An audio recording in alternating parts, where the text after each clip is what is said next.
The atmosphere inside the private Windsor estate office was heavy, almost suffocating.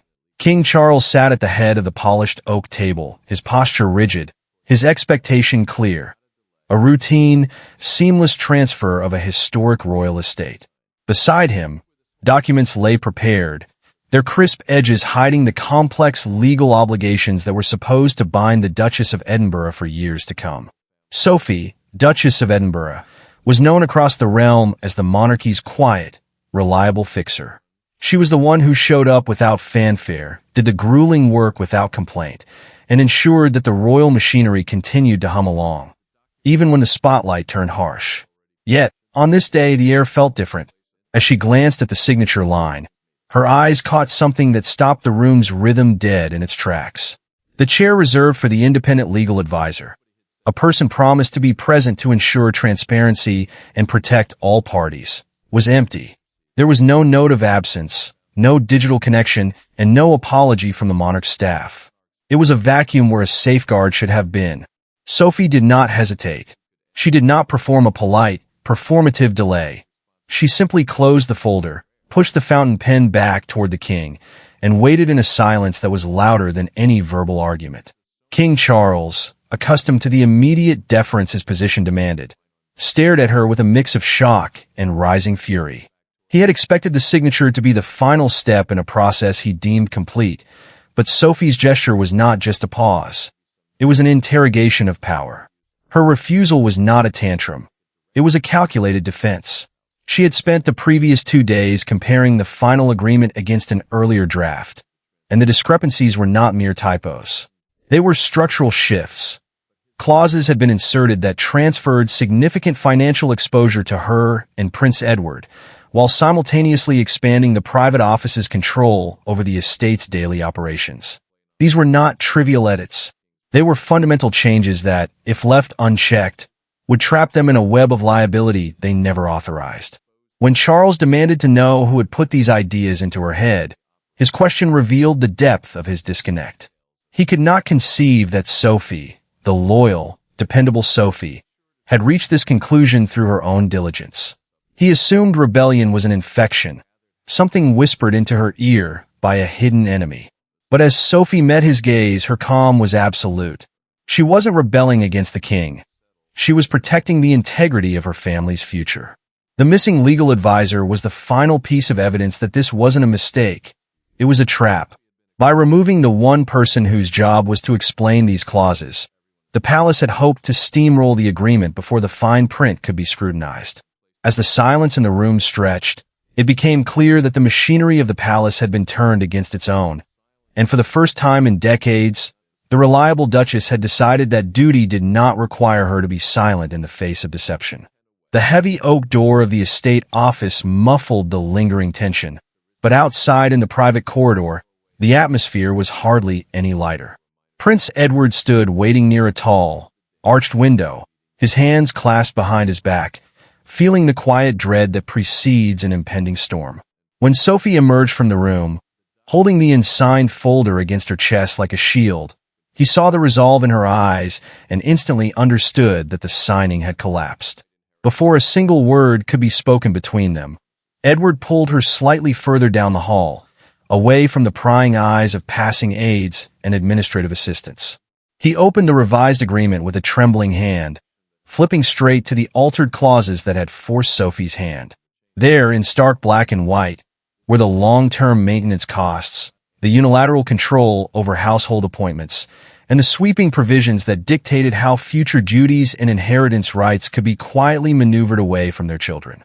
These were not mere paperwork adjustments. They were economic and social chains disguised as administrative housekeeping. Edward read the text slowly, his breathing shallow, as the realization set in that the document they had trusted had been systematically altered behind their backs. He looked toward the closed door of the king's office and asked the question that had been haunting his thoughts since he first saw the drafts. Does Charles actually know that these terms have changed? Sophie could only answer with a heavy, unsettling silence, and that silence terrified Edward far more than the controversial clauses themselves. If the king knew about the changes, it meant they were being deliberately pressured and cornered by the monarch himself.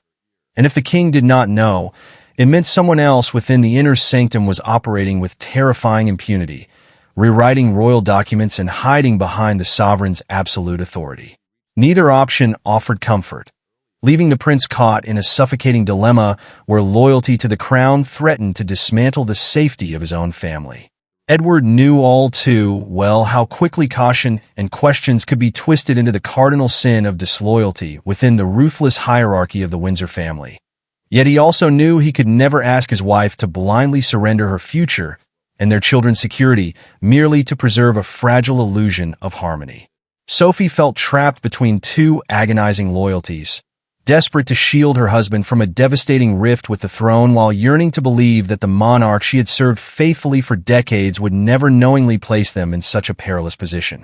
Her deep sorrow stemmed entirely from that shattered trust.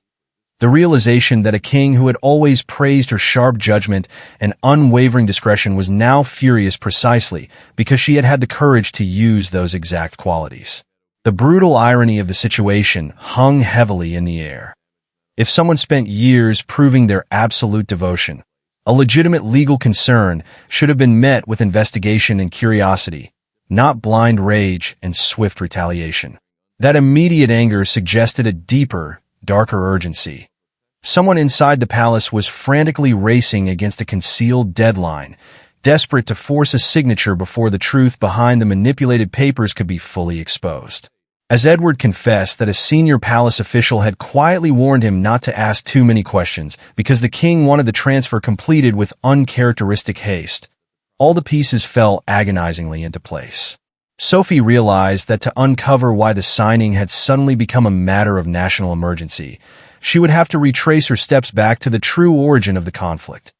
A locked records cabinet inside the estate discovered 3 weeks prior, where the dark machinery of palace deception had first begun to unravel. Weeks later, the private Windsor sitting room looked almost entirely unchanged, yet the air within it carried an entirely different weight. The polished oak table remained in its exact place, and the silver fountain pen rested neatly beside the folders. But this time, every single chair that truly mattered was occupied by the right hands. Independent legal counsel sat directly beside Sophie, ensuring that every word, clause, and contingency was transparently accounted for. Prince Edward had examined the complete, unedited agreement, and King Charles himself had personally approved the restoration of every vital safeguard. This second signing was neither a surrender by the monarch nor a hollow victory over him.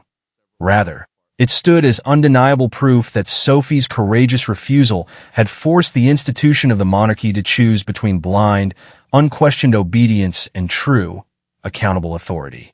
And on this day, responsibility had unequivocally prevailed. Charles opened the corrected document, but this time he did not aggressively push it across the table like an ultimatum.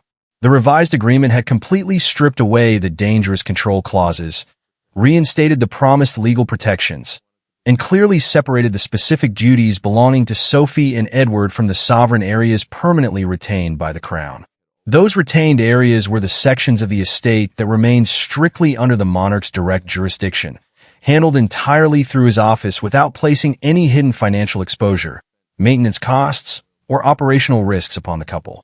Independent advisors meticulously addressed every single remaining obligation in plain, undeniable terms, confirming maintenance expenses, financial liabilities, staff responsibilities, public access rules, charitable commitments, and clear succession conditions detailing how future duties could pass to another family member down the line. Nothing was left hidden in ambiguous shadows, and nothing depended upon blind, reckless trust. Charles waited patiently, watching as Sophie listened intently until her legal advisor concluded his final review. The trusted confidant carefully reviewed the final page once more, looked toward Edward, and gave one slow, deliberate nod. Only then did the king move his hand away from the document, granting her the absolute space to act. Sophie picked up the silver pen, and this time she signed her name without a single ounce of hesitation.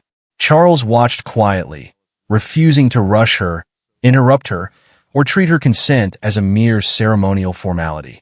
The monarch now profoundly understood that his signature and the power of the crown only carried true legitimacy when the person giving their consent knew precisely what was required of them. Edward signed immediately afterward, then placed his hand gently over Sophie's, acknowledging what her stubborn refusal had ultimately achieved. She had not endangered their place within the royal family, but instead had fiercely protected their future, their children, and the unbreakable trust holding them together. Swift consequences followed for those who had tried to bypass the law.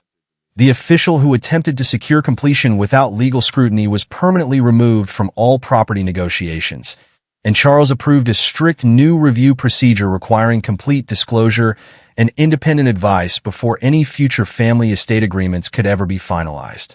The king later acknowledged in a private account that his initial reaction had been fueled by wounded pride and immense pressure, while Sophie's resistance had stemmed from pure responsibility, proving that by standing her ground and refusing him, she had ultimately served the crown better than anyone else ever could.